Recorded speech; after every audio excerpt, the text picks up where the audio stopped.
Hey guys, if you want to see how I got this look, make sure you keep watching, and also you get a review of the new Norvina collab with Anastasia Beverly Hills. Make sure you subscribe and give me a thumbs up. Thanks guys. So the first thing I'm testing out is the Anastasia Beverly Hills eye primer. I'm not sure what I thought about it 100%. Okay, on first impression, this was really liquidy. Usually eye primer is pretty thick, but it also has a lot more coverage than most eyeshadow primer that I've used. So far I'm liking it. See, basically you have to put it on fast, otherwise it's gonna dry up and get all weird. See what it did? I don't know if you can see. Let's see if I can zoom in. See, it got dry. Let's see if I can add a little bit more to fix that. I added a little bit more and it did fix the problem. Just make sure that you put it on quickly when you try this out.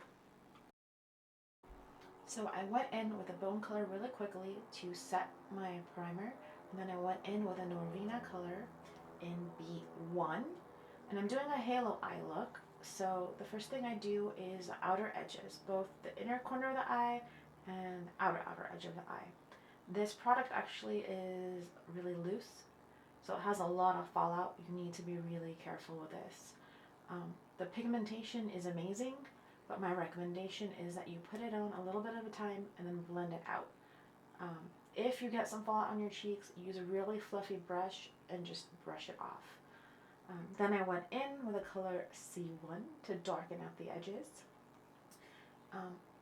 It might be a little bit weird to put dark eye color in your inner eye, but it works out, trust me. So next we're going in with B1. It's like a neon pink color that goes in the center of the eye. This is going to be the base for my halo eye look. Then I used my finger and I went in with B2 to brighten up the center of the eye and bring all the focus right where you want it to be.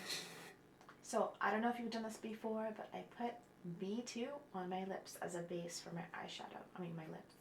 And then make sure you go back in, blend everything out again, because otherwise the super pigmentation is going to give you really harsh lines.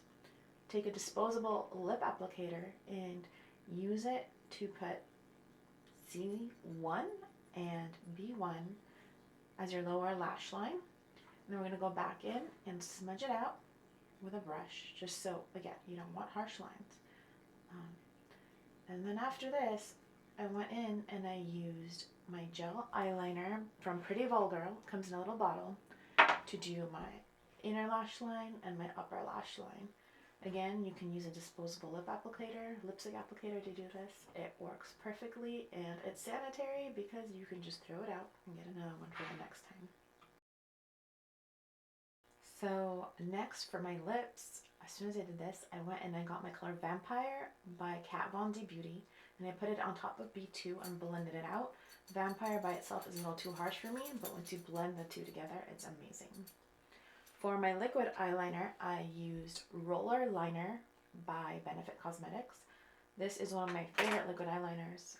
I've been using it for a while. I'm probably going to have to get something new soon because I think it's starting to run out.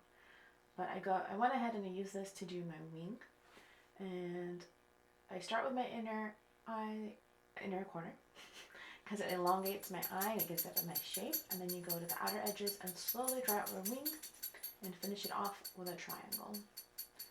I don't know if any of you have other techniques. Feel free to share them down below. I'll be happy to try it out. It just takes practice. Again, I went in with Benefit again, their Roller Lash. I really love this mascara as well. It is one of my favorites. I've been using this one for a while too. Finally, I am trying the third thing that I received from Anastasia, and it is their false lashes in Eleganza. And this was amazing, you guys. The shape was perfect for a winged eye.